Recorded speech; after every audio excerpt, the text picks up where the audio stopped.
You're listening to XVGM Radio.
welcome to XVGM Radio, where the bits keep coming. I'm Mike. And I'm Justin. And this is episode 63, Same Song, Different System. Yeah, I've been waiting for this one for a long time. I mean, not waiting per se, but like this is one that I think we've talked about on and off. And Keeps you up at night. It does. It's a fun concept. Yeah. A little bit of, I wouldn't say it's research heavy, but there was definitely a little bit of effort that had to go into this. Yeah. But it was a lot. I enjoyed what I came out with. How about you? It's a different type of research. Yes. You know what I mean? I enjoyed comparing the differences. I may not necessarily enjoy the differences themselves, so we'll get into that. That's fair.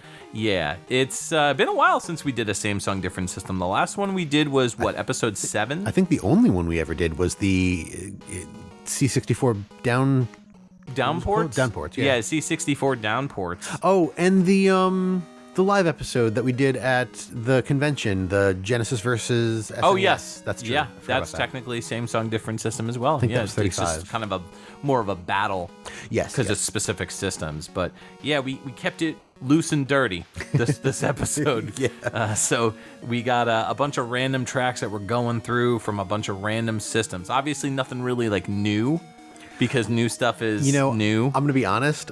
For like half a minute, yeah. I contemplated putting in an Xbox 360 and a PS3 version, and they'd be exactly the same. And I'd just be like, well, same song, different system. You can hear a little bit of fuzz in the PS3 version. Yeah.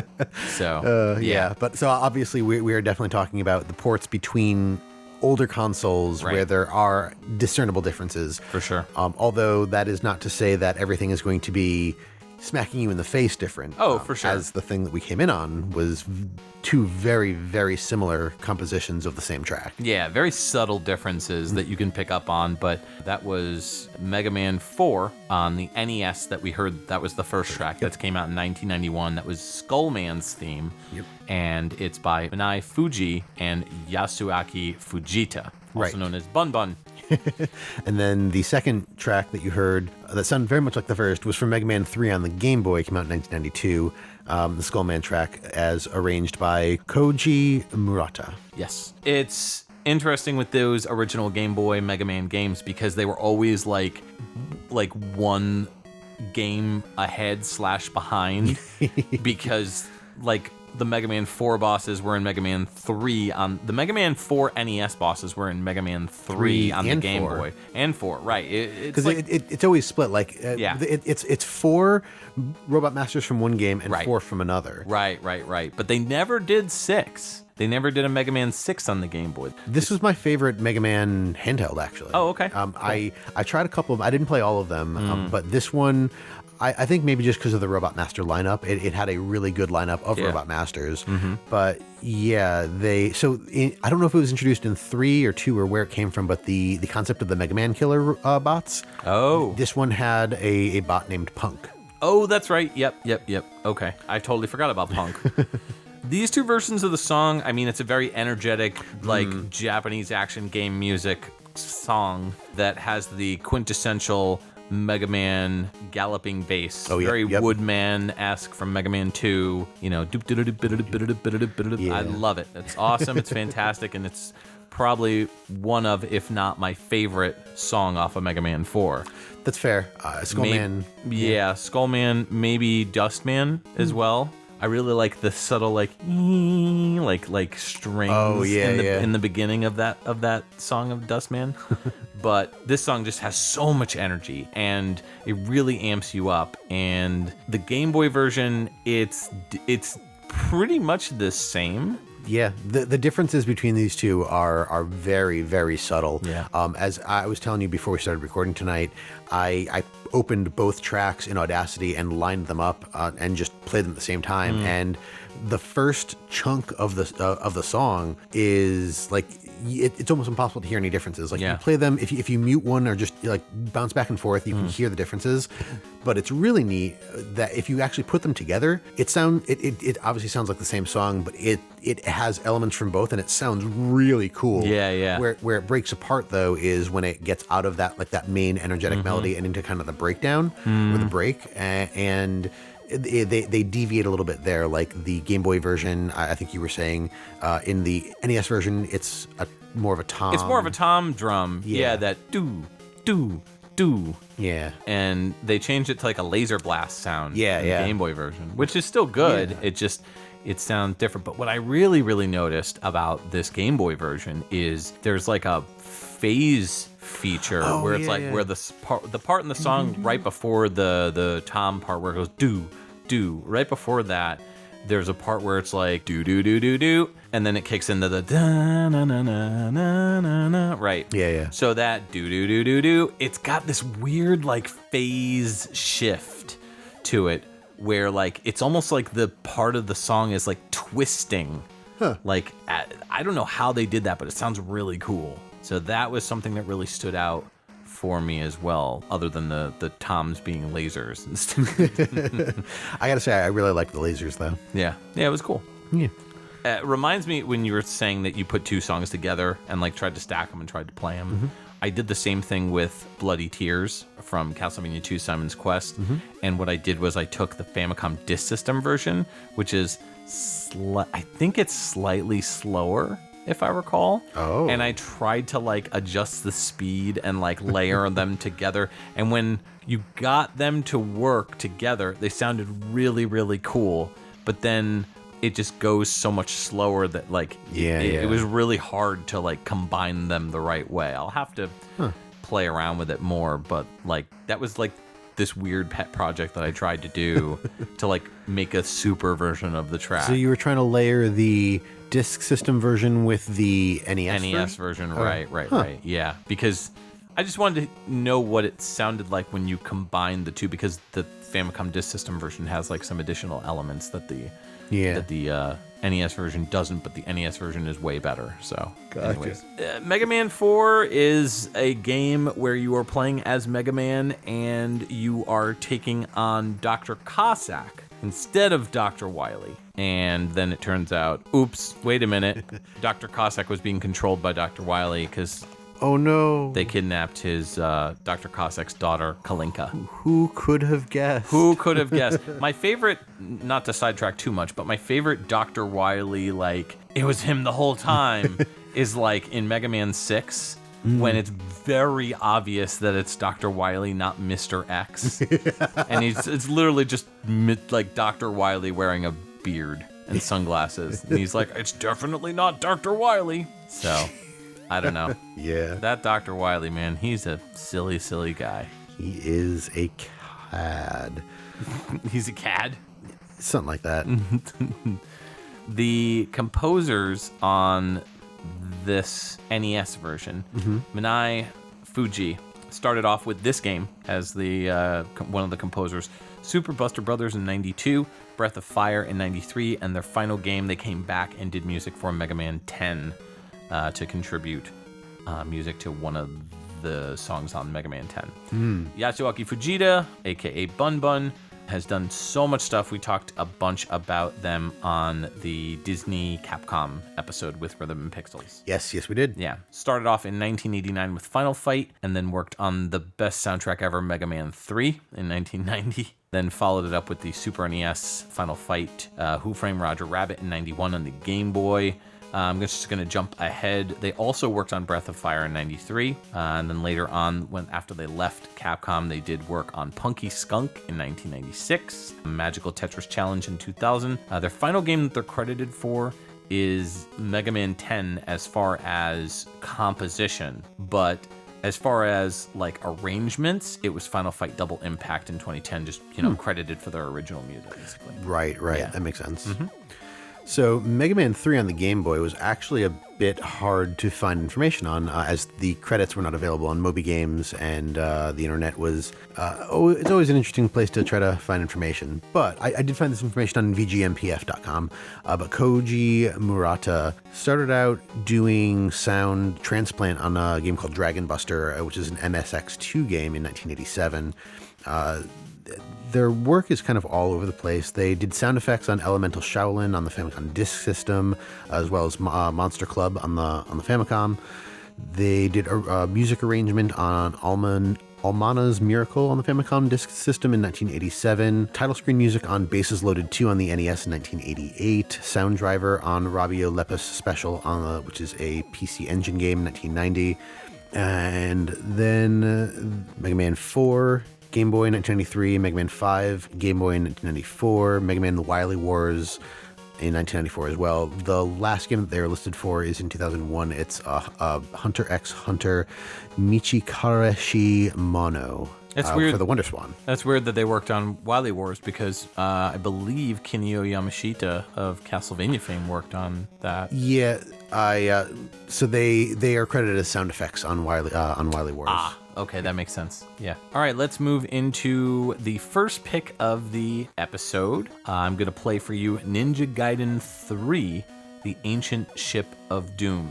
This came out on the NES in 1991. This track that we're going to hear is called Weapons Lab, and it's by Sugito Miyashiro, Kaori Nakabai, and Rika Shigino. Now, when we come back after the song, I will introduce, as we usually do on these same song, different system episodes, I'll introduce the next version of the song that we're going to hear.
All right, welcome back. That was Ninja Gaiden 3, Ancient Ship of Doom. Came out on the NES in 1991. That version was called Weapons Lab by Sugito Miyashiro, Kaori Nakabai, and Rika Shigino.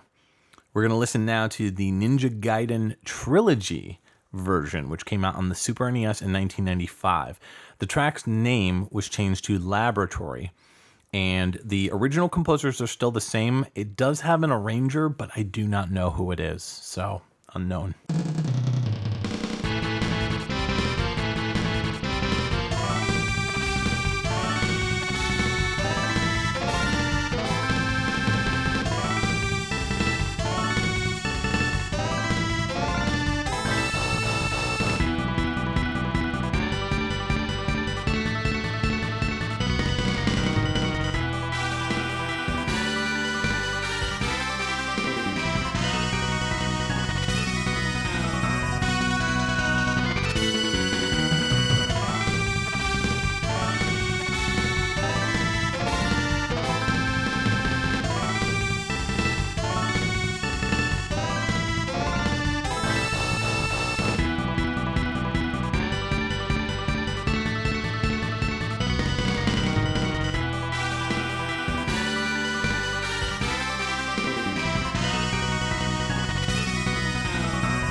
All right, welcome back. That was the Ninja Gaiden Trilogy, which came out in the Super NES in 1995.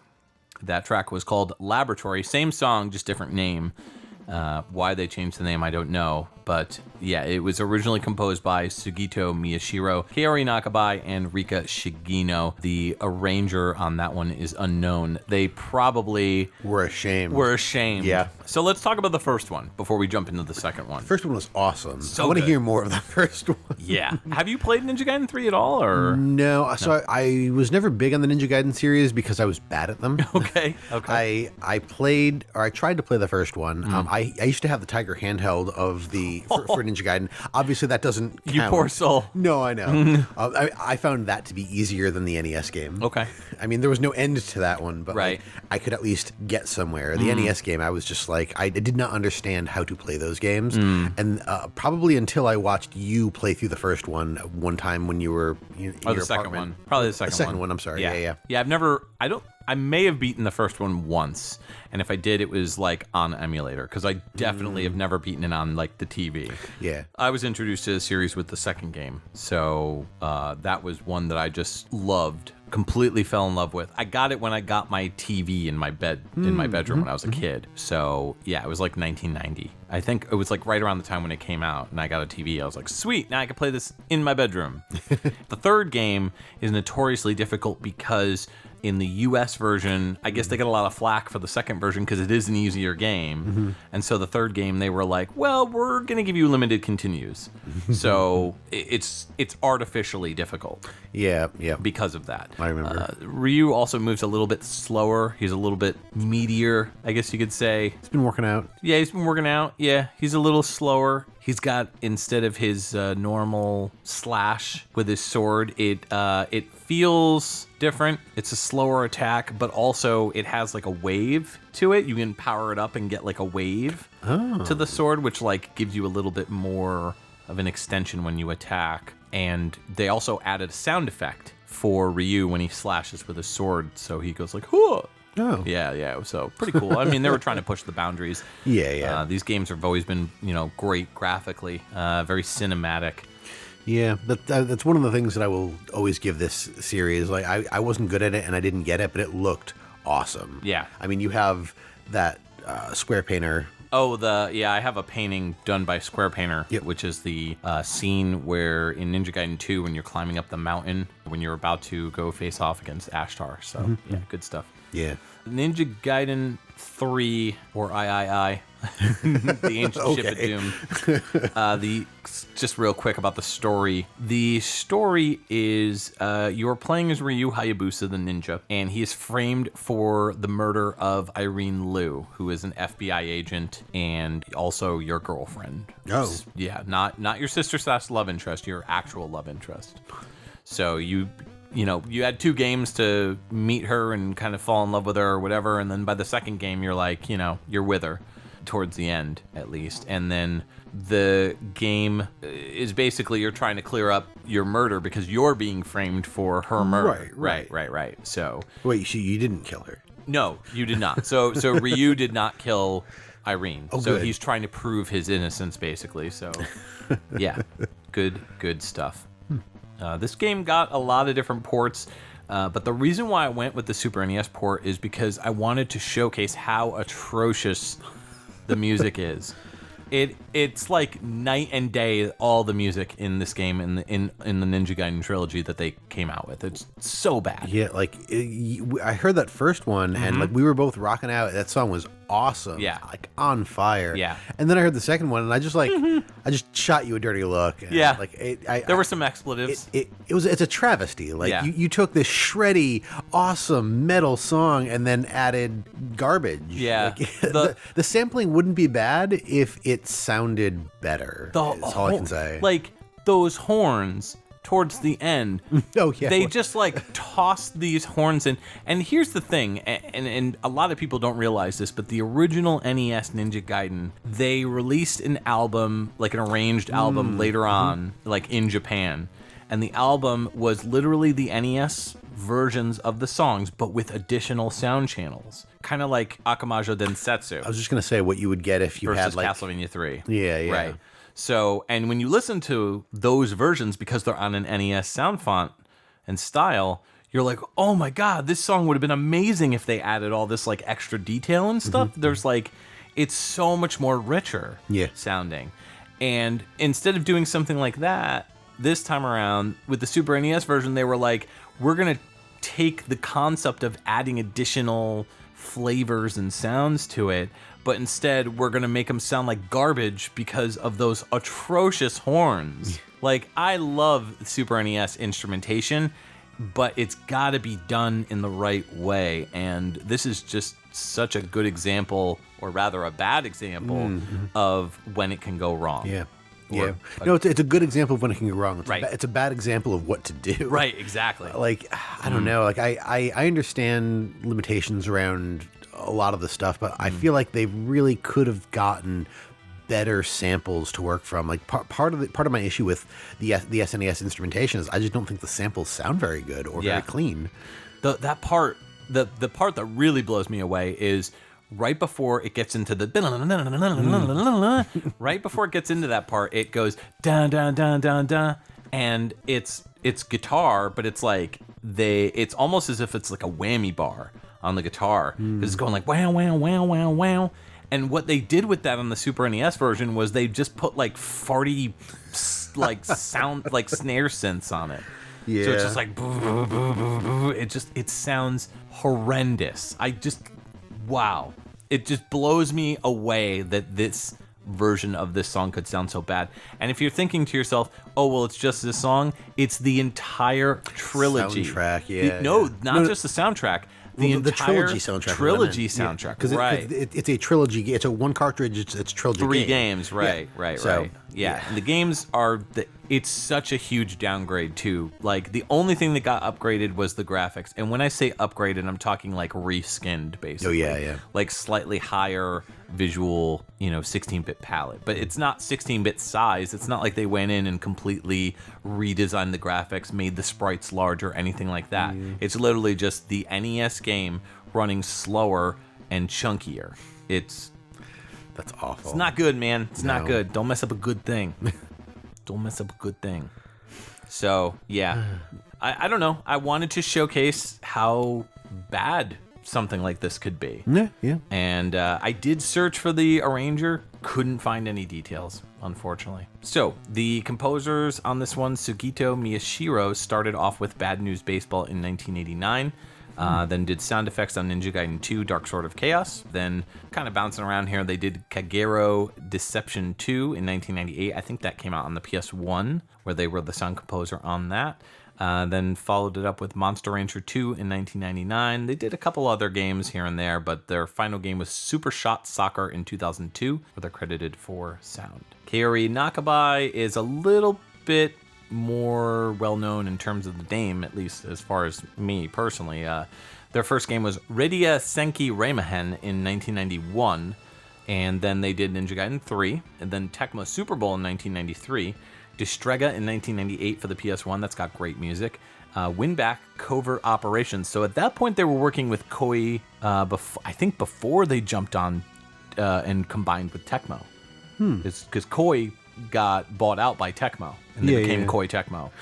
So they did Winback Covert Operations on the N64 in 1999, and then they did Gitaru Man in 2002, and then Onimusha Tactics in 2003. So I don't necessarily know if they were a employee of Koei. They may have been a freelancer because they kind of bounced around working on various different games. Rika Shigino is the final composer, and they only did 3 games: Redia Senki, which we just talked about, Ninja Gaiden 3, and Tecmo Super Bowl.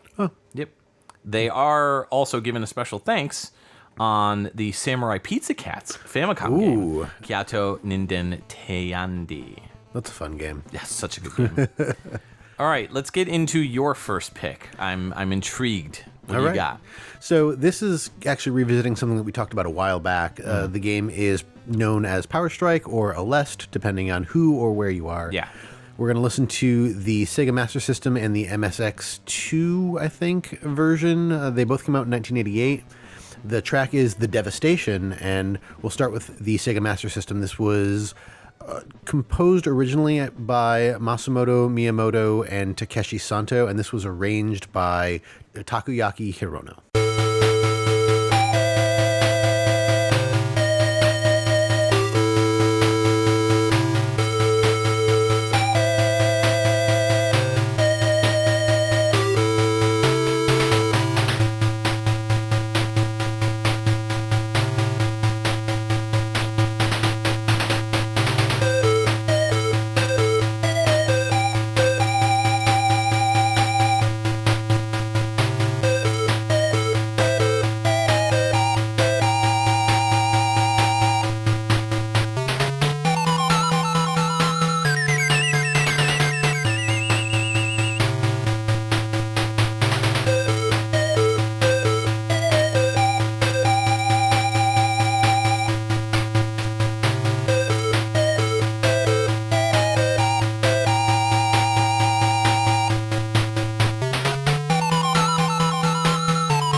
All right, that was the Sega Master System version of Power Strike or Aleste song, The Devastation. And now we're going to listen to the MSX2 version, which was, again, composed by Masatomo Miyamoto and Takeshi Santo and arranged by someone who goes by Shinkun.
All right, welcome back. That was two different versions of a song from Power Strike or Aleste. We heard the Sega Master System version followed by the MSX2 version. Both came out in 1988. The track was The Devastation. Composer on both of them was Masatomo Miyamoto and Takeshi Santo, and the Master System version was arranged by Takayuki Hirono, and the MSX2 version was arranged by Shinkun. I was digging this song. It was good. I will say I prefer the Master System version to the MSX version. Not that it's bad. I don't know, it just felt a little bland. I think I agree with you. There are things that I like about both. Yeah. But all I really have to say about the MSX2 version is that it feels smoother. Is kind of the only word that I can come up with. Chill. Yeah. It's a little bit mellow. It's a less like chippy. It doesn't have that attack of the chip. Yes. You know. But that's also one of the things that I like about the Sega Master System version is just how kind of crunchy it is. Like, yeah. I know we use that word a lot for a lot of chip tunes, but like this is what I feel is one of the best comparisons of that. Like what you get in the MSX2, there is no crunch to that. It sounds more musical or smooth, more legato. But the Master System version is just like it's so very chippy. Yeah, for sure. I also think that the harmonized part in the Master System just sounds so much more clean sounding when it's combined, but at the same time, I did feel that the beginning part kind of annoyed me a little bit. Like it got a little bit too repetitive. Before that, before that part came in, the beginning just kind of, it got a little bit almost like annoying in the beginning on the Master System version, but when that other part was introduced, it really kind of helped amplify the track into getting the sound away from that more like annoying kind of font. So yeah, I think that's fair. I also had not much to say, but I also had like written down the harmonies in particular on the Master System version. They were more prominent. Like when the harmonies were going, I was aware that there were harmonies. On the MSX version. There may have been harmonies there, but like they didn't really stand out to me.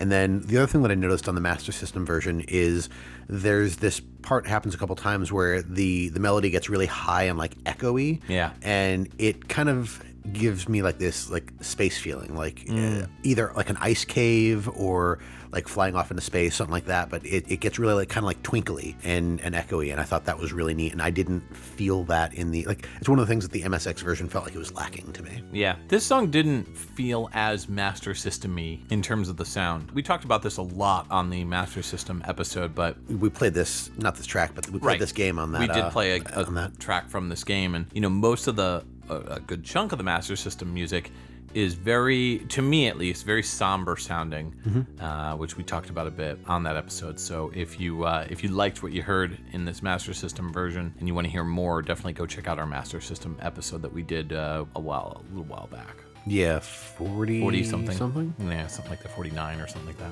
Yeah. Cool. So we also talked about this game too. I was just gonna say, like, I don't know how much we need to retread old stuff, but the game itself, Aleste, is a vertical shmup. So you're going up the screen, not left or right. The story is about a man-made supercomputer named DIA-51, which gets infected by a virus that starts spreading, eventually leading it to eliminate the human race. When Yuri, who is Ray's girlfriend, gets injured in the assault, Ray, he's the main character, has all the reason in the world to get rid of DIA-51 once and for all in his Aleste fighter. Right. So this is, if I recall, this is the game that you had to mail away for. I think so. Yeah, which is why it's super rare in the U.S. Yeah. I mean, it came out, I think it was only Aleste in Japan. Outside of Japan, it was Power Strike. Yeah. The U.S. Was a mail-only limited edition. Right. Although it did get some release at Toys R Us, but it must have been very, very limited. Yeah. So the composers on this one, they are different, right? The original composers, Takayuki Hirono and Masatomo Miyamoto and Takeshi Santo.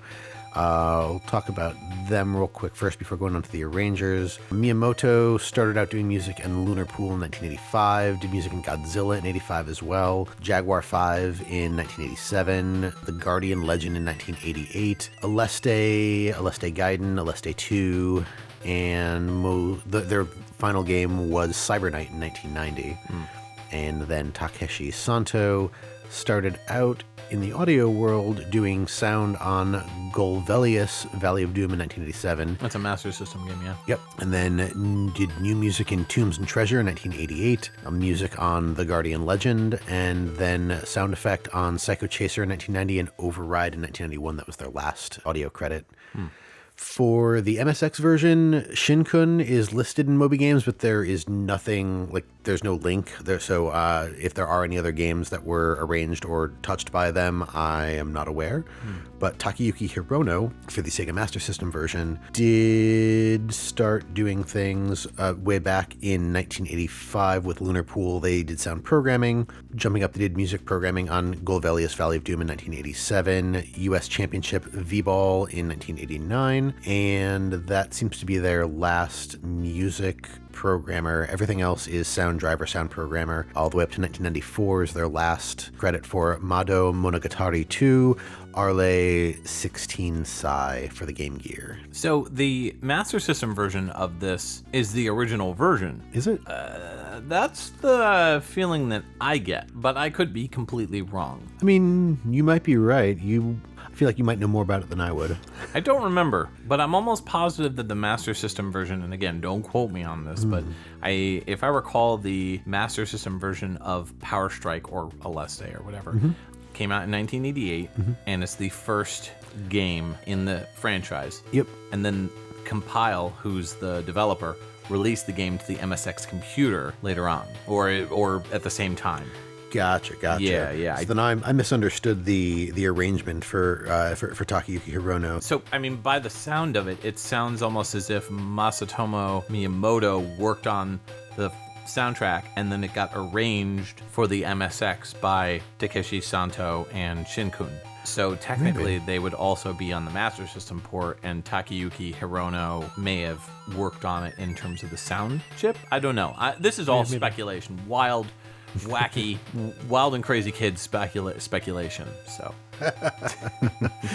Yes, I mean, if anybody out there knows, feel free to let us know, and we will correct on a future episode. For sure. All right, let's get into a licensed game called Cool Spot. This came out on the Amiga in 1993, and the track is called BGM 05. That was the only name that I could find for it. And the arranger on this is Andrew Barnabas, but the original composer is Tommy Tallarico.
Thanks for joining us back on XVGM Radio's Same Song Different System episode.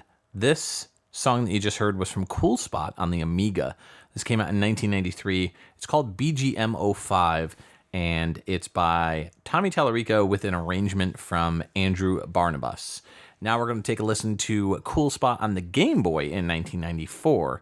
So 1 year later, this track is called BGM 4, same song, just different name, and it's by Mark Cooksey, who's the arranger, and again, the original is by Tommy Tallarico.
Welcome back.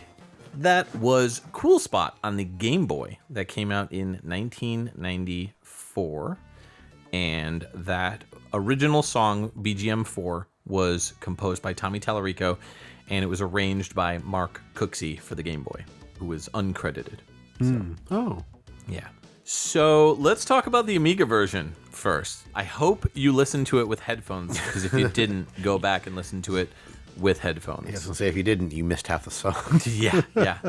That's so weird. Yeah. I was digging it for the most part, but it really, until you said, I only had one headphone on when we started listening, and then you mentioned the stereo, and I was like, oh, let me hear. And then I was like, there's a whole other half of this song. Right. Normally in a stereo style song, and again, I don't know if this version of the song that we grabbed is like an anomaly in the sense that maybe other versions of this was the best sounding version that I found when I listened to it on my laptop, which has mono speakers on the actual laptop, and then I have stereo computer speakers that are plugged into it.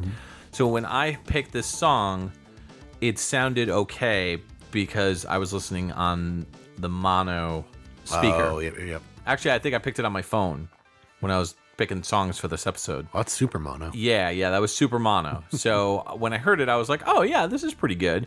not realizing how much stereo work they did. It almost feels like extra effort to make those instruments stand out even more. Yeah. And I don't necessarily know if that's a good thing or a bad thing. It's a weird thing. Mm-hmm. That's for sure. That's for sure. Hearing the bass drum in the left ear and then immediately afterwards hearing the snare drum in the right is the weirdest feeling ever. Can you imagine if you listen to, I don't know, like Slayer's Rain and Blood or something like that, or just like anything, like Metallica, Enter Sandman, or like AC/DC or whatever, any hard rock music, or even like pop music or whatever, and you only got, for the entire song, the snare in one ear and the bass drum in the other, your mind would go a little loopy, in my opinion at least. Yeah. It was weird. And then, like, I will say that the sounds on the Amiga were better in terms of the actual sounds themselves. I preferred the drums on the Amiga to the Game Boy version. I thought the Game Boy version, the snare was just not punchy at all, and just kind of like, it's just like a, you know, instead of like, pa, pa. Yeah. The Amiga really took advantage of that 16-bit sound. So I think overall, sound-wise, I preferred the Amiga version, but it just like the stereo conversion is just so weird. So weird that it like almost ruined it for me. But I'm going to vote for the Amiga version personally. Yeah, I had a couple other weird kind of issues with the Amiga version. For one, there was this breakdown that happens in the middle of the song that was just really weird and wacky. Like, it wasn't bad per se, but it felt kind of out of place to me. Agreed. And then I guess the song speeds up or something as it goes along, because then there's like a brick wall. Like, it just slows down, and it felt like hitting a brick wall. Yeah, it was like time signature change to the max. Yeah. And the Game Boy version didn't really have that. No, and that's the thing. So, like, the Game Boy version is my, out of the two, is my pick, because I feel like the Game Boy version it feels more fun. Yeah. And it still has some stereo effects, but they're not nearly as jarring as they are on the Amiga. Yeah, I can get on board with that as far as you picking that one. I can understand that. And it definitely does have that more like beach kind of feel to it, with those lead synths in the beginning, especially like do do do do do do do do do do. It's very fun and charming and happy. Like as soon as the song started playing, I was like, all right, let's go. Where are we going? Yeah. What are we doing? Everybody always talks about the 16-bit version of this game on the Genesis, and for good reason. It's a good version of not only the game, but also the soundtrack by Tommy Tallarico. So that's the version that everybody always talks about. But I wanted to showcase two versions that never really get much press in the VGM community. So yeah, that's why I picked Cool Spot for the Amiga and Cool Spot for the Game Boy. Nice. But I believe for the most part the games are the same, just obviously the Game Boy version is scaled down quite a bit, but that's about it. Yeah. So explain this licensed property to us. Cool Spot? Oddly enough, so Cool Spot was 7-Up's mascot back in the day. Before Orlando Jones. Yes, before Orlando Jones. Wow, you're really dating yourself mentioning that. Make 7-Up yours. Yes. Which is such a weird, bad campaign. I loved it. Anyway, it was very 90s. Yeah. But in Europe, there was a different character who was the mascot, which was Fido Dido. Fido Dido was this like weird 2D character that you may have seen in the 90s, just like hanging out. It's just a dude with a scrappy haircut. I remember talking about Fido Dido on Pixel Tunes Radio with Ed, because I think one of us picked a song from the Fido Dido I think it was like either an unreleased game or like some game. It was like one of the later episodes, if I recall. And Fido Dido was a character that was created by Joanne Ferrone and Sue Rose. They just kind of came up with this little doodle on a napkin, and next thing they know, it's like on t-shirts everywhere. And it was super popular in like New York, and yeah, it's pretty crazy. So Fido Dido was licensed to PepsiCo in 1988, but pretty much became the mascot in Europe for 7-Up. So yeah, a little bit of nostalgia trip there for you. But yeah, so Spot was the mascot in everywhere else. And he's just like a little dot, like a little red dot. He's got shades on, and he's got arms and legs connected to like little spaghetti pieces on his body. and he wears sneakers, and he's a mascot, basically. So you go through the game in different levels, just collecting stuff. It's basically a collectathon platformer, but it's made by Virgin Games, and it's really good. Actually, the Game Boy version was developed by NMS Software, but it was still published by Virgin Games. So Tommy Tallarico did the Genesis and Super NES music, and then the game was ported to Game Gear Master System by Matt Furness. Andrew Barnabas did the Amiga version, and Mark Cooksey did the Game Boy version. So got some real heavy hitters as far as talent goes. Yeah. Regarding the arrangers, Andrew Barnabas, let's start with him for the Amiga version. He has been in the game since 1991, where he started with a game called SWIV. He also worked on Double Dragon 3, The Rosetta Stone, Making Mac Global Gladiators, Cool Spot, Pinball Dreams 2. I mean, what he was doing was he was converting games over to the Amiga that were done by Virgin. Oh, yeah. So he probably worked with Tommy Tallarico to get those games converted over to the Amiga. Then later on, he worked on Frogger in 1997, I believe. That is the PlayStation version, but don't 97? quote me on that. Yeah. That sounds right. Yeah. Beast Wars, Transformers in 97. He worked on Medieval, doing the soundtrack, and Medieval 2. So, kind of a big deal there. Then he worked on Primal in 2003.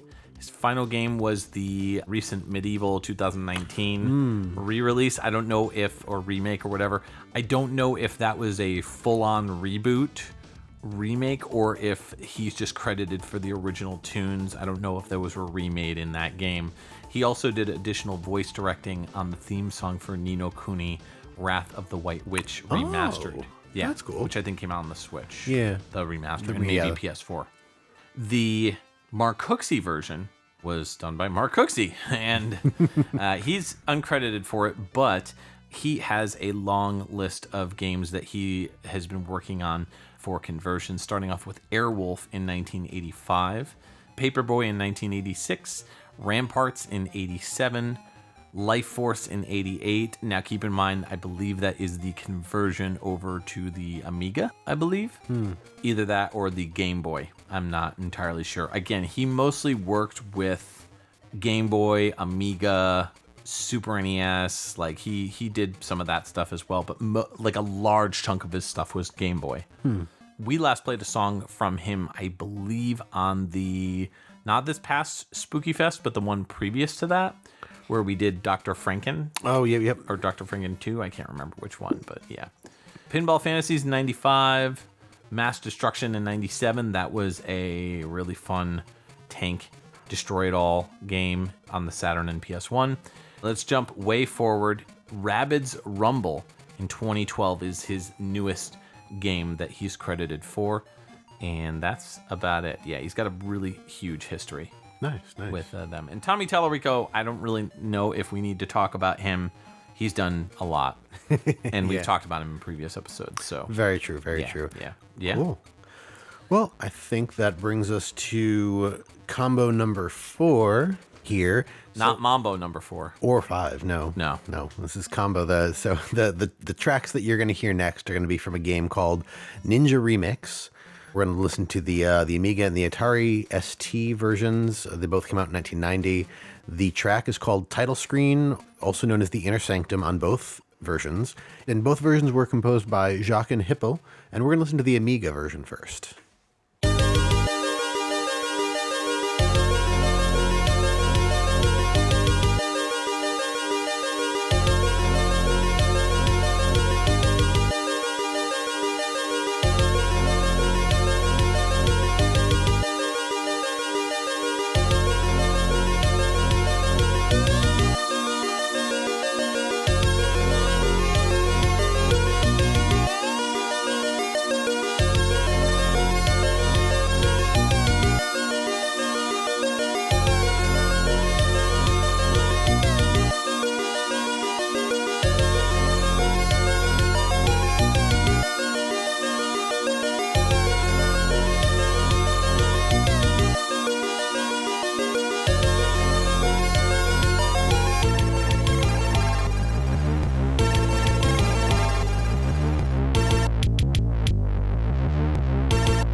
All right, that was the Amiga version of Title Screen or The Inner Sanctum from Ninja Remix, which came out in 1990 by Jochen Hippel. And now we are going to listen to the Atari ST version.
Right, welcome back. That was the Atari ST version of Title Screen Inner Sanctum from Ninja Remix. Came out in 1990 on those consoles and was composed by Jochen Hippel. I remember talking about this composer before.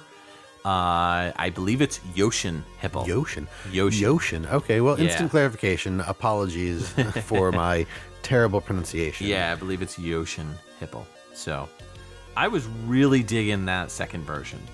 Me too. Like more than the Amiga, which is strange because you'd think with the added bump in technology that version would be superior. And I think that the arrangement there on the Amiga was way better than the Cool Spot track. That's fair. So I will give it that. But the track on the Amiga was punchier. Oh, see, I thought the Atari ST was punchier. Interesting. I thought that the drums were tighter and punchier, but I preferred the tightness of the Atari ST, and it kind of reminded me of a C64 track, with all the instrumentation kind of sounding more chiptune-y and similar. So instead of it all sounding like more advanced and Redbook audio-ish, not that the Amiga is Redbook audio, it's not, but yeah, you get what I mean. Yeah. No, I thought the Amiga version was really good. I like it a lot, actually.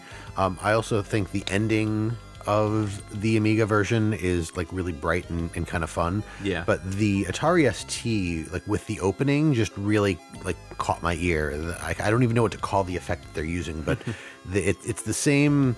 Technically, it's the same music. Like it's the same, not sound. It's the same notes being played in the same sort of order, but they are handled differently on both of these consoles. And I just like.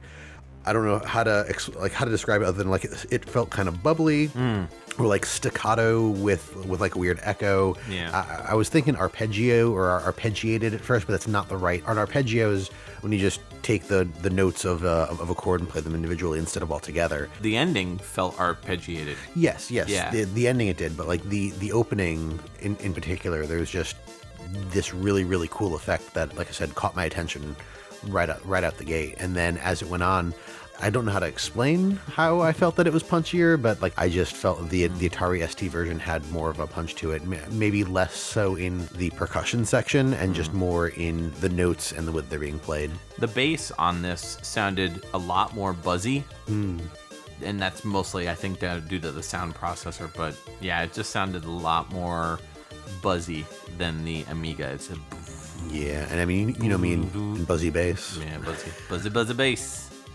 So, pretty cool stuff. I've never heard of this game, though. Ninja Remix? Yeah. So, you've heard Or is it Ninja Remix? It's part of the Last Ninja series. Ah, okay. So now that makes sense. Yeah, so Ninja Remix is the Last Ninja, just on the Amiga and the Atari ST. Oh, okay then. It's literally just that. So it's not changed up at all? Not from what I can tell. So The Last Ninja came out in 1987. Originally, like it was the Commodore 64 was like the flagship console of the series, I guess. Yeah, it came out on a bunch of different stuff. Right, but it was primarily a C64 game. Right. And then it also came out in DOS and BBC Micro and the Apple IIgs. Like, we're not going to cover all of this because it's not what this is about. But Ninja Remix then came out on the Amiga and the Atari ST in 1990. Last Ninja 2 came out on Commodore 64 in 88 and Amstrad CPC and all this stuff. Last Ninja Remix came out on the C64, ZX Spectrum, and Amstrad CPC. So it's a very kind of big franchise from the late 80s, early 90s. There was supposed to be a PlayStation version that got canceled. Oh. And then in 2004, there was another potential like PS2, Xbox, GameCube thing that got canceled. Oh, wow. I didn't realize that there were that many games in the franchise. I knew that there were 2 games, and I know that they got ported all over the place, but I didn't realize that there were that many. Yeah, a total of 3 different games. Last Ninja 2, and Last Ninja 3. Last Ninja 4 never actually got made, and the other ones. And then Last Ninja Remix and Ninja Remix are just basically ports of the other games. It's cool. But yeah, it's pretty neat. It's so the Last Ninja series, the games are very similar to each other. There's a blend of like exploration, puzzle solving, and combat. The object overall is to guide the main character, the ninja Armakuni, on his journey to the palace. The bad guy is an evil shogun, Kunitoki, and your ninja character is trying to assassinate this evil shogun to avenge his clan and retrieve some sacred scrolls. So cool. As you go through, there's henchmen that become more challenging as they learn the ways of the ninja, and you have to defeat them as they get more and more difficult to do. It's kind of got an isometric view, like a 3/4. Almost reminds me of like the Scum games, like the Monkey Island and stuff like that, right, where it's point and click, and you have like a 3/4 view, or not Scum. I'm thinking of Sierra. It is Sierra. The Quest games. Oh, King's Quest, Quest. Space Quest, stuff like that. That's what I'm thinking of. Oh. I mean, they all have a very similar like point and click feel to them, so easy to get them somewhat confused. Yeah. Do you have any experience with the Last Ninja series, or you just? I remember hearing some of the music on an Amiga remix CD that my friend gave me back in the day in like 2004 or 5, but Other than that, no, I don't have much experience. I mean, I didn't have an Amiga, and I remember hearing about The Last Ninja. I think it got ported on the NES, but I never played it. Wasn't there a movie? Probably not related. Or am I Probably not related. Or I might be thinking of something else. Last Action Hero, maybe. Oh yeah, Last Action Ninja. Last Action Action Ninja Hero. Last Ninja Hero. I'm going to throw shurikens at you. Get down. Get down. Get to the bathhouse. Get to the shrine. Do it now. All right. Anyways. That's enough. Yeah. Stop it. So this composer, Yoshin Hippel, as I think you corrected me earlier, started out in the audio world doing sound on The Great Gianna Sisters in 1988, and then moved into doing music on Duggar in 1988 as well. And then if we're looking at his music composition credits, they did Tom and Jerry in 1989, Rings of Medusa in 89. They're very prolific in the 80s and 90s. We're going to jump up to... Lots of C64 stuff, yeah. Oh, yeah, and Atari ST, Yep. and this is crazy. Dragonflight in 1990, Turrican 2, The Final Fight in 91. Yeah. Sound and... Must have worked a lot with Chris Holzbeck. I would imagine. Yeah. Yeah.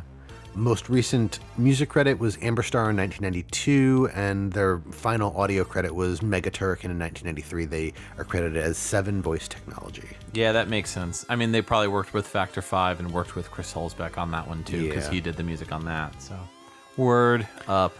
Word bird. Cool stuff, man. I was digging that. Let's move into a track that... I mean, it's a super popular track. You're going to know it and probably maybe even know all the words to it, if there were words. So this is going to be Pocahontas. We're going to hear 2 different versions of the Pocahontas Colors of the Wind song. This game came out on the Genesis and the Game Boy. However, we are going to hear the Genesis version second, but the first one we're going to hear is the Super Game Boy version. This could only be heard in a Super Game Boy when you put the Game Boy version in a Super Game Boy. And then put that Super Game Boy in the SNES. That's correct. So this version came out in 1996, same as the Genesis version, and the credit for this, it's kind of difficult. The credit for this is Alan Menken. He's the original composer. Of the original music from the Disney Pocahontas movie. I could not find an arranger or a composer other than Alan. So, okay. All right, let's give it a listen.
All right, welcome back. That was Pocahontas on the Super Game Boy that came out in 1996. That was Colors of the Wind by Alan Menken, Mark Ortiz, and John Prince.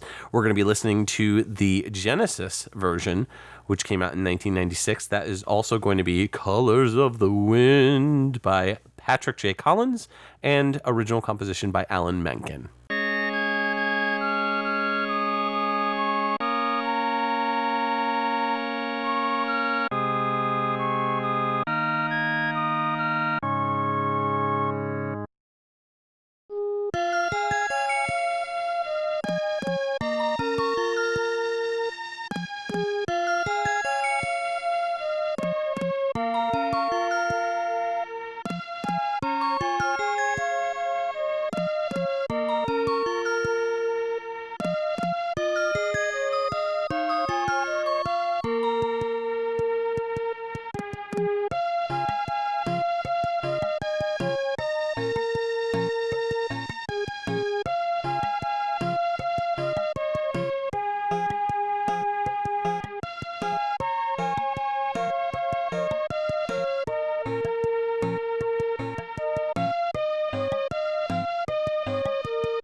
You're back, and that was Pocahontas. That was the Genesis version that we just heard from the 1996 release, and the track was Colors of the Wind. Clearly, I am not Pocahontas, but that track was by Patrick J. Collins and Alan Menken, who did the original. Just slight clarification on the Game Boy. Mark Ortiz and John Prince are credited for the Super Game Boy or the Game Boy version of the song. I couldn't find anybody specifically for the Super Game Boy version, but I did find on the Game Boy version those two. So we'll talk about them in a bit. First off, Justin, what do you think?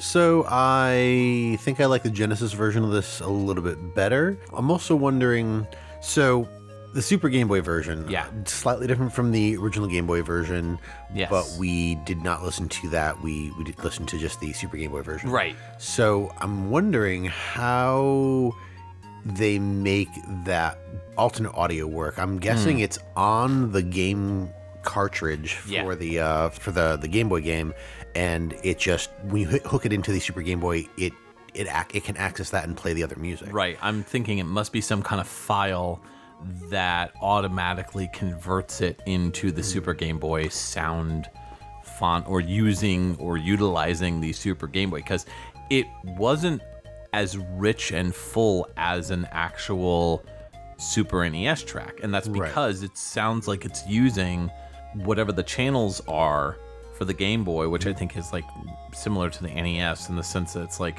I think it's like 2 wave, 1 square wave, and then I seem to triangle. I feel like I remember playing games on the Super Game Boy, and the music was pretty much the same as I would have heard on the Game Boy. Just it's coming out of a TV now. So I'm just thinking on that. So if it's actually on the cartridge for the Game Boy, then I would go so far as to say that the people who did, so Mark Ortiz and John Prince, who did the Game Boy soundtrack, likely did the stuff for the Super Game Boy. That's what I was thinking too. That was like unlocked, quote unquote. Right. So I think that's fair. We'll have to do a Super Game Boy episode at some point in time in the near future. Yeah, I think so, because I'd be more interested to know about more of this stuff. Like I never realized that there were special things that like some games had that interacted with the Super Game Boy. Like I loved my Super Game Boy when I had one, and it was just a really cool way to play Game Boy games. Yeah. As far as I knew. So for that's sure. really cool. Yeah, it's really neat. The Super Game Boy, there's a lot that we can talk about, so we'll have to do a full episode on it, because there's plenty of games that actually take advantage of those sound styles. Yeah. Maybe compare the originals with the Super Game Boy versions, but yeah. I'm with you on the pick for the Genesis. It's faster, there's more percussion, and it's weird, like genre-wise, the game or the Super Game Boy version, it almost sounds like reggae, like more towards the later part. Whereas the beginning, it sounds like they tried to do, like, for the instrumentation, like church organs. Yep.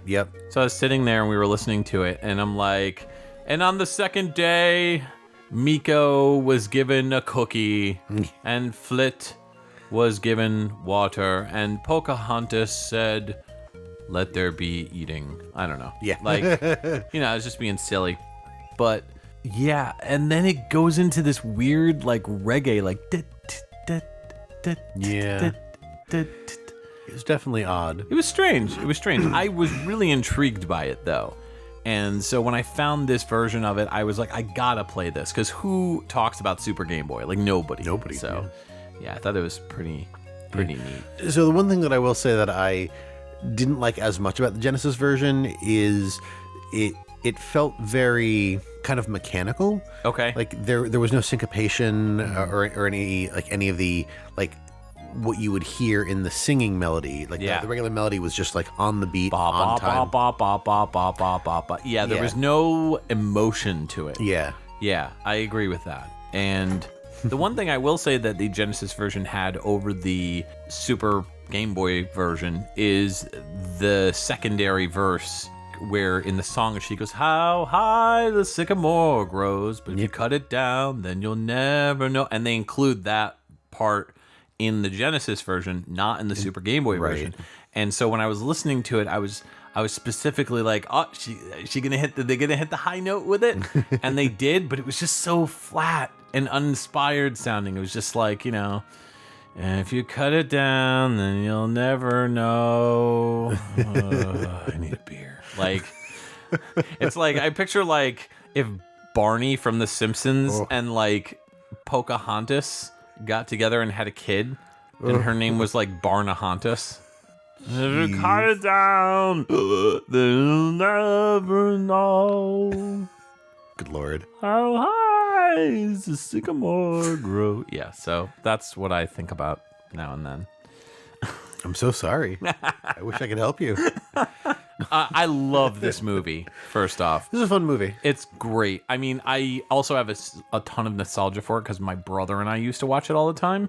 Like, I loved all the like old school Disney movies, starting with like Little Mermaid. Like that was my first like love this movie.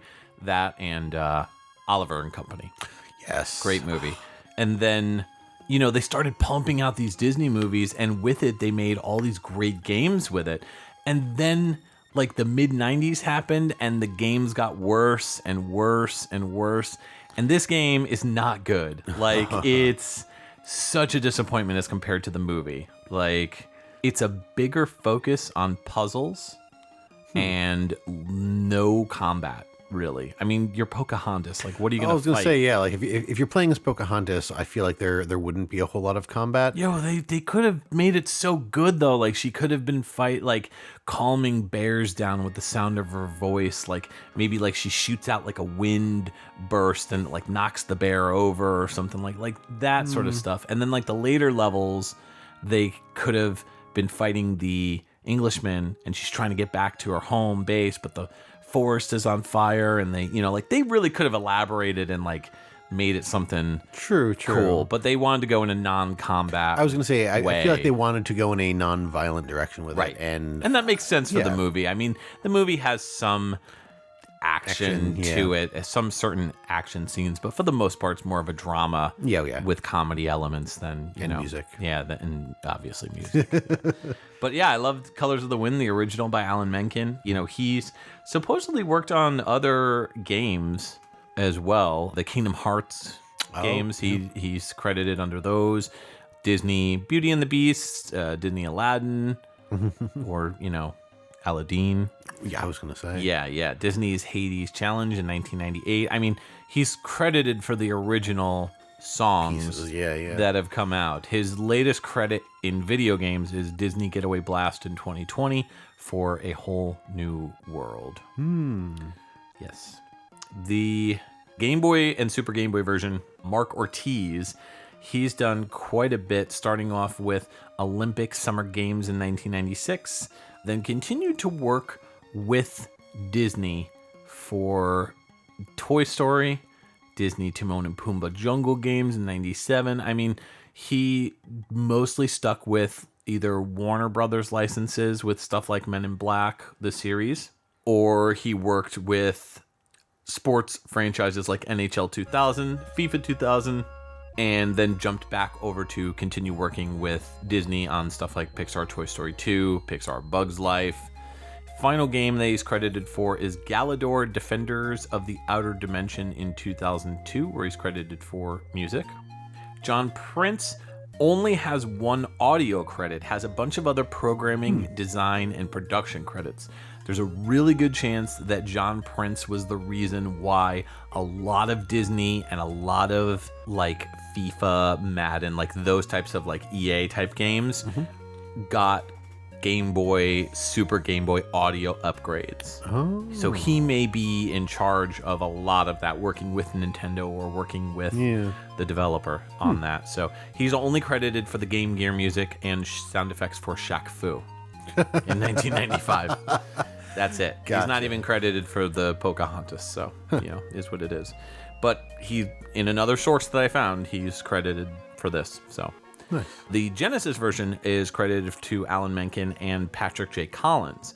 Patrick J. Collins started off with Legend of Corandia in 1992, doing sound on that, as well as the follow-up Legend of Corandia Hand of Fate in 1993, and just continued working in the Legend of Corandia series. Also did a bunch of licensed stuff like Maui Mallard in Cold Shadow, which is a really cool game. Gargoyles in 1995, Disney's Toy Story in 95, Pocahontas, and then Nightmare Ned in 1997. And right after 101 Dalmatians Escape from Devil Manor in 97, their final game where they did additional music is Revenant in 1999. And that is my final pick. And that's all I got to say about that. I kind of want to watch Pocahontas now. Seriously. But yeah, Genesis version was better, and the Super Game Boy version was just weird. Yeah, that's like fair. genre melding. I don't know. Yeah. All right, well, let's see what we're going to wrap up with here. This is going to be Arch Rivals. This came out in the NES in 1990 and the Sega Game Gear and the Genesis in 92. We're going to listen to the NES and the Game Gear versions. The track is Track 2 or Title Screen, and the NES version is composed by David Wise.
All right, that was the NES version of track 2 title screen from Arch Rivals, which came out in 1990. And now we're going to listen to the Sega Game Gear version that came out in 1992.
right, welcome to the end of our same song, different system extravaganza. That what you just heard was the Sega Game Gear version of Track 2 title screen from Arch Rivals that was composed or arranged by Mark Cooksey, and that came out alongside the Genesis version in 1992.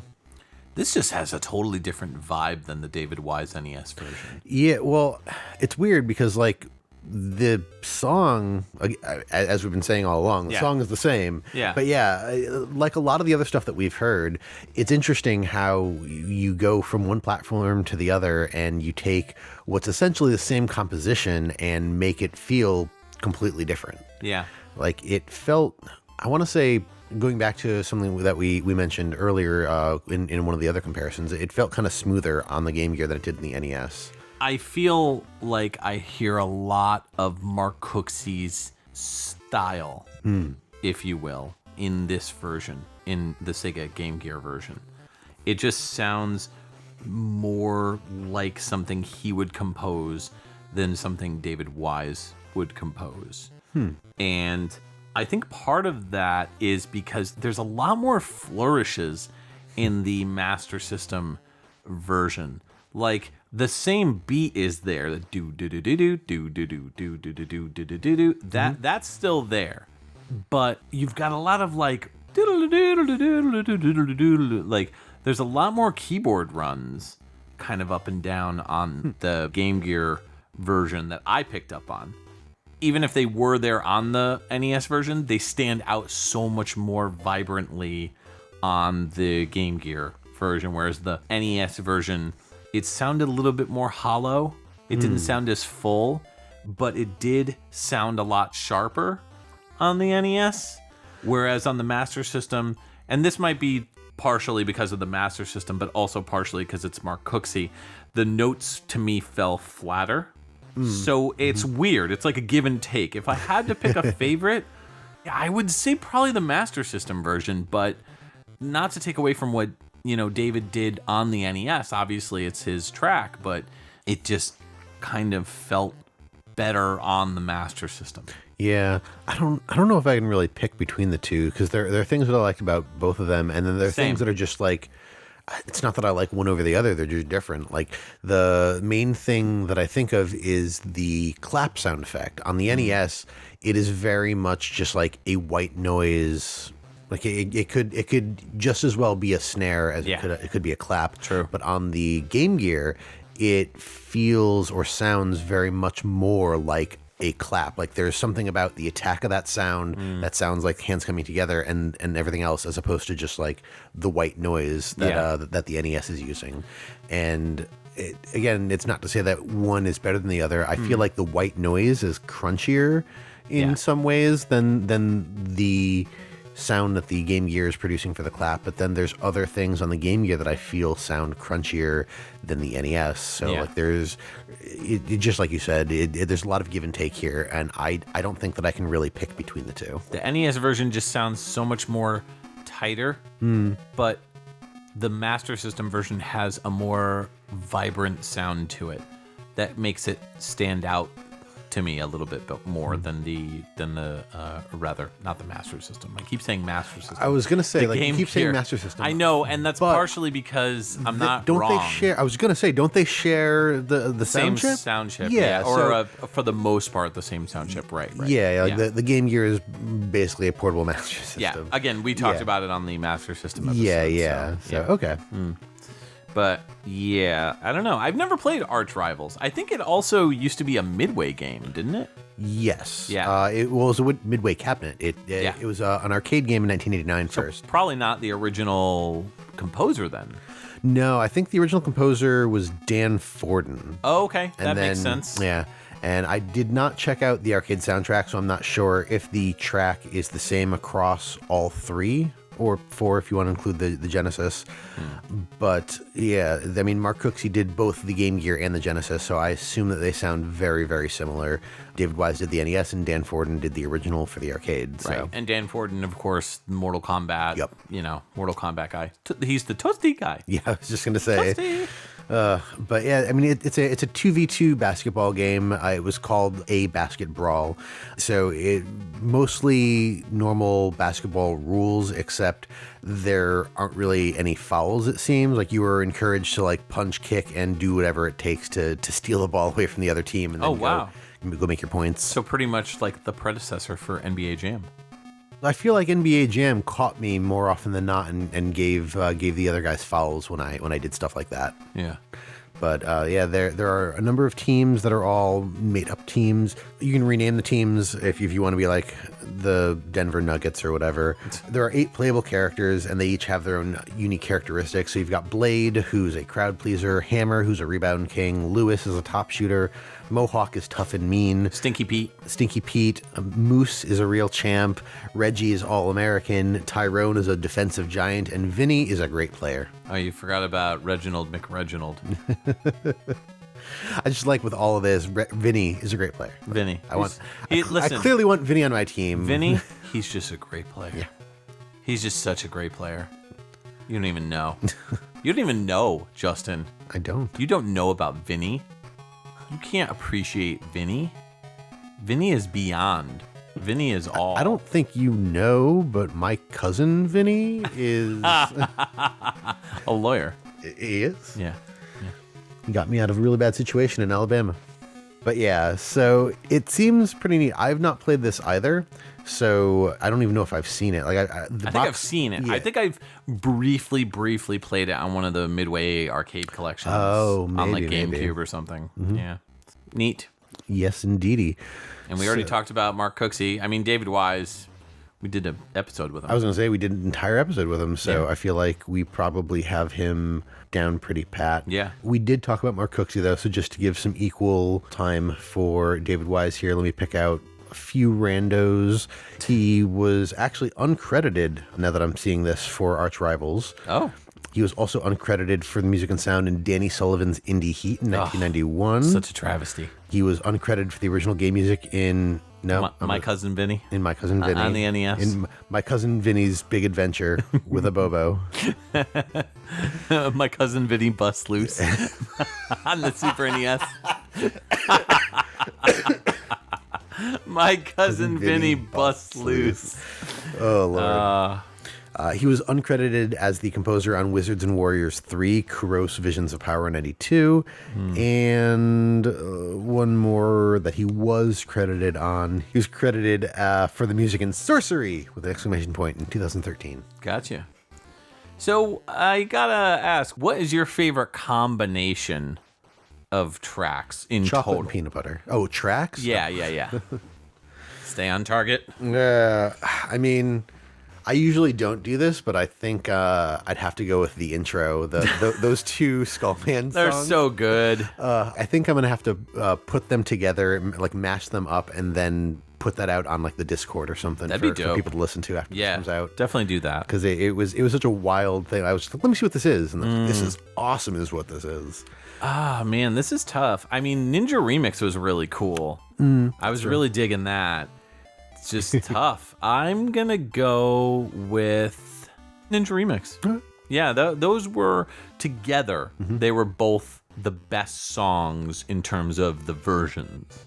That's fair. Really like those. Now, individual tracks, meaning like if you just wanted the Super Game Boy Pocahontas, like that sort of thing, what would you say would be your favorite? The NES version of Ninja Gaiden 3, that was killer. Yeah, that does slay. Yeah. Yeah, I think I'd pick that, and then followed up with Skullman on NES. Yeah, for Mega Man 4. Good call. Good call. Yeah. So what is your favorite combination of tracks? Did you hear something new that you never heard before? Is there something that we said that didn't add up or that you want to correct us on? Let us know in the comments on Discord. Let us know via email. We have tons of different ways that you can tell us, and we'll get to that right now. So, we'd like to take a moment to thank our Patreon patrons, without whom this show's continued improvement would be impossible.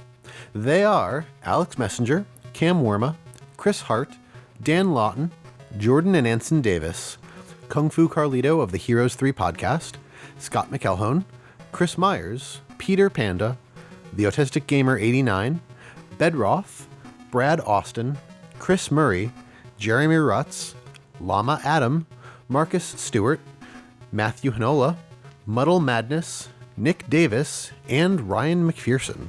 If you would like to become a patron, you can sign up at patreon.com/XVGM Radio.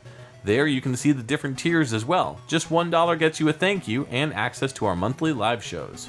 You can visit our website, xvgmradio.com, where you can listen to all the episodes and learn more about your hosts, as well as any of our guests or composers that we've had on the show. If you'd like to reach out to us, you can always email us at xvgmradio@gmail.com. If you like what you've heard, please consider giving us a review on iTunes.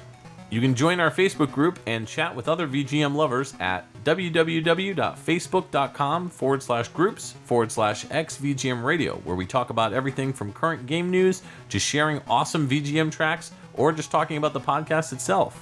You can also find us on Twitter and Instagram. Our handle on both those sites is @XVGM Radio.